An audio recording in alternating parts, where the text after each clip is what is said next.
क्या हुआ? देखो, अलैंगिक जनन समझ में आया, जिसमें दो भिन्न लिंग नर तथा मादा की आवश्यकता होती है। वह प्रोसेस क्या है? बैठो, बनाती में आई है लैंगिक जनन। लैंगिक जनन में क्यों दो भिन्न लिंग की आवश्यकता पड़ती है? क्योंकि इसमें जरूरत होता है युग्मक का। युग्मक क्या है? तो युग्मक एक प्रजनन कोशिका है। प्रजनन कोशिका या उसी को जनन कोशिका भी कह सकते हैं। तो युग्मक क्या है? एक प्रजनन या जनन कोशिका है।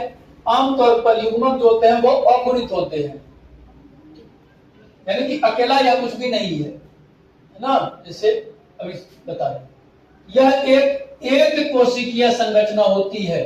जब एक चीज बताए थे कि मनुष्य कोशिका जो है, कोशिका चैप्टर पढ़ा है तुम लोग को? नहीं। तो कोशिका चैप्टर में है कि जो जीवन की महत्वपूर्ण संरचनात्मक तथा क्रियात्मक इकाई है वो क्या है? कोशिका है। कंधा पर जहां हटाओ, बढ़िया बैठो ना।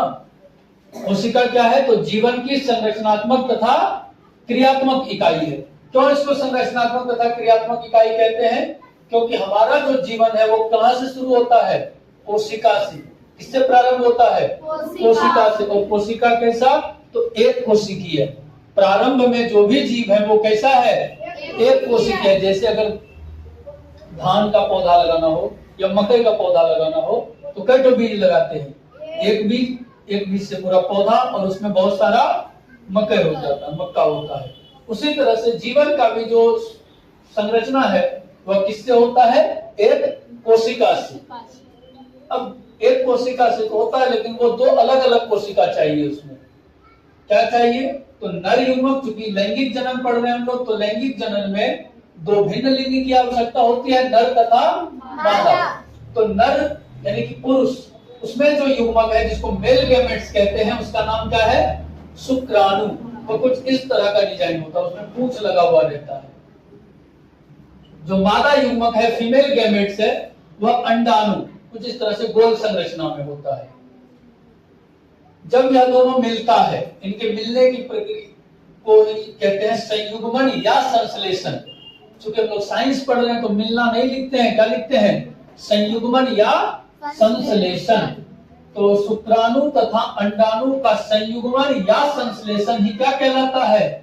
निषेचन। जब शुक्राणु और अंडाणु मिलते हैं, मिलने की प्रक्रिया को क्या कहते हैं?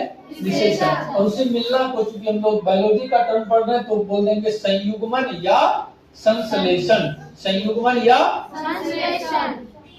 तो नर युग्मक शुक्राणु तथा मादा युग्मक अंडाणु के संयुग्मन या संश्लेषण को ही क्या कहते हैं? क्वेश्चन पूछता है कि निषेचन किसे कहते हैं? निषेचन किसे कहते हैं? तो नर युग्मक शुक्राणु तथा मादा युग्मक अंडाणु के संयुग्मन या संलयन को निषेचन कहते हैं। जब इसका निषेचन में क्या होता है कि यह शुक्राणु जो है ये सचल होता है, यानी कि यह गति में हो सकता है, अपने आप गति नहीं करेगा, ये अलग प्रोसेस है, वो आगे बताएंगे। तो शुक्राणु गति करता है, जबकि अंडाणु अपने जगह पर स्थिर रहता है। अंडाणु अपने जगह पर स्थिर रहता है। तो शुक्राणु कैसा है? तो सचल, यानी कि चल सकता है। अंडाणु कैसा है? सचल। अब जब यह दोनों का संयुग्मन हो गया और निषेचन हुआ, तो निषेचन के बाद एक चीज बनता है जिसको कहते हैं युग्मनज, या इसी को कहते हैं जाइगोट। युग्मनज इंग्लिश में इसी को कहते हैं जाइगोट। कोई दिक्कत? आगे हम लोग को जानना है पुष्पी पौधों में लैंगिक जनन।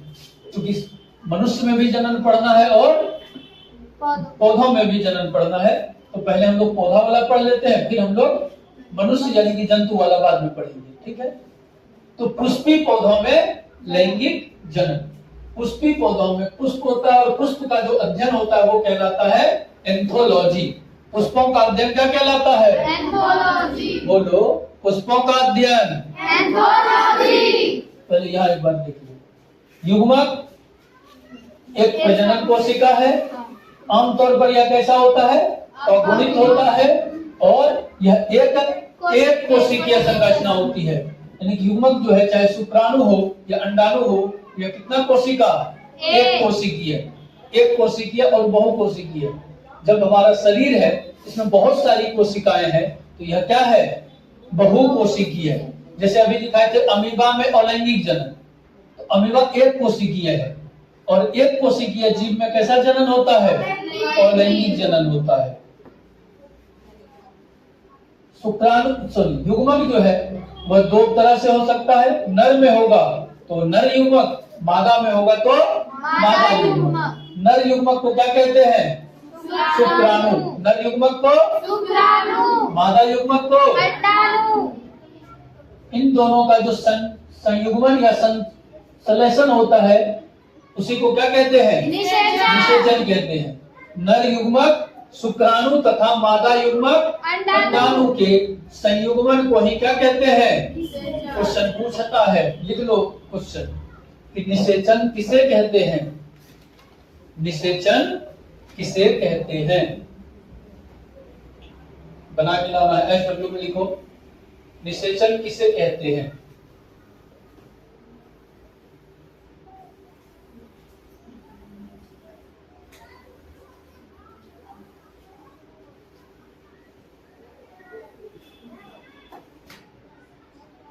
निषेचन किसे कहते हैं या निषेचन से आप क्या समझते हैं? लिख लीजिएगा, कोई दिक्कत? नर युग्मक शुक्राणु तथा मादा युग्मक अंडाणु के संयुग्मन या संश्लेषण को ही निषेचन कहते हैं। यानी कि जब दोनों मिलता है उसी प्रक्रिया को क्या कहते हैं? निषेचन। शुक्राणु और अंडाणु का मिलना ही क्या है? निषेचन। और निषेचन के बाद क्या बनता है? युग्मनज, इसी को कहते हैं जाइगोट। कोई दिक्कत? आगे देखिए, पुष्प। पुष्पों का अध्ययन क्या कहलाता है? पुष्पों का अध्ययन। पुष्प के बारे में 3-4 बार जानना जरूरी है। यह पुष्प का एक रफ डिजाइन है। आप लोग बढ़िया पेंटर हैं, चित्रकार हैं, बढ़िया से बनाइएगा। हमको जैसे आता है वैसे बना दिए। और फूल देखिए, अड़होल, जिसमें अड़होले होता है कि इसमें डंठल जैसा निकला हुआ है, है ना, डंटी जैसा निकला हुआ, और उसमें आगे में उसका देखना एक ही तो है, तो उसमें क्या है कि उसमें देखना ऊपर में उसका पीला पीला पीला पीला दाना जैसा रहता है, सरसों के दाना की तरह देखे हैं। तो वो जो सरसों का दाना जैसा दिखता है पीला पीला, वो कहलाता है परागकण। क्या कहलाता है? परागकण। जिस तरह से यहाँ पर शुक्राणु है, वही चीज इसके लिए, पुष्प के लिए क्या है? परागकण। ये वाला भाग पुरुष भाग है, पुमंग। पुरुष भाग जो है, इसमें नर भाग जो है, पुष्पों का नर भाग क्या कहलाता है? पुमंग। और पुष्पों का स्त्री भाग जो है, मादा भाग जो है, वो क्या कहलाता है? जयाम। क्या कहलाता है? जयाम। परागकण किसमें होगा? परागकोश में, है ना। कोई थैली है, उसमें कोई चीज रखते हैं तो कोश मतलब थैला, तो परागकण जिसमें रहता है वो क्या कहलाता है? परागकोश। परागकोश में परागकण, वही दाना दाना जो संरचना है। उसके बाद उस एक ही तो जैसे उसमें होगा अड़हुल के फूल में वो एक डंठल जैसा संरचना होगा ऊपर में, उसमें इस तरह से देखना बहुत सारा छोटा छोटा डंटी है, इसी में पीला पीला दाना जैसा भरा हुआ रहता है, होता है ना। तो वो जो आगे डंटी है वो क्या कहलाता है? तंतु। और जो मेन डंटी जिससे जुड़ा हुआ है, जो पुष्प से जुड़ा हुआ है, वो कहलाता है पुंकेसर। क्या कहलाता है? पुंकेसर। बाह्य दलपुंज। जब पौधा दो अवस्था होता है, एक होता है कली अवस्था, एक होता है खिला हुआ पौधा। जैसे इसमें अगर देखें तो इसको कह सकते हैं खिला हुआ पौधा या फूल, सॉरी पौधा कौन सा, और ये जो है उसका कली अवस्था है। कौन सा अवस्था? कली अवस्था। कली अवस्था समझते हैं? देसी भाषा में कोढ़ी नहीं कहते हैं, तो यही वो कोढ़ी है ना।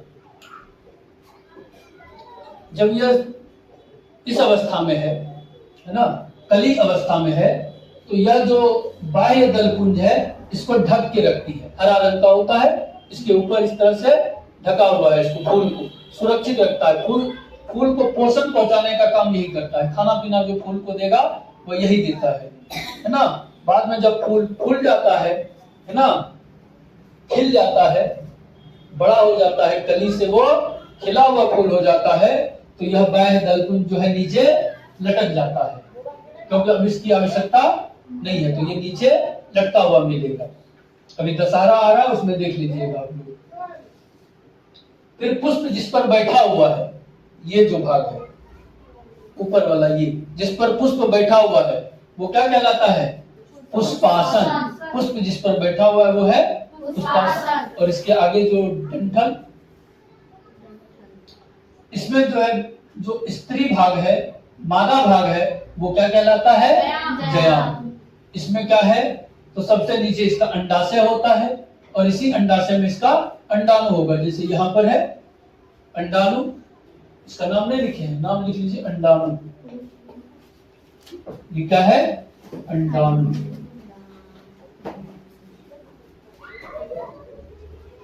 जैसे नर युग्मक है शुक्राणु, उसी तरह से मादा युग्मक है अंडाणु। और अंडाणु कहां पर होता है? तो अंडाशय में। अंडाणु कहां पर होगा? अंडाशय। इसके ऊपर वाला भाग कहलाता है वर्तिका और उससे ऊपर वाला भाग कहलाता है वर्तिकाग्र। उससे ऊपर वाला भाग कहलाता है वर्तिकाग्र। कोई दिक्कत? इसको ऑफ कर दीजिए।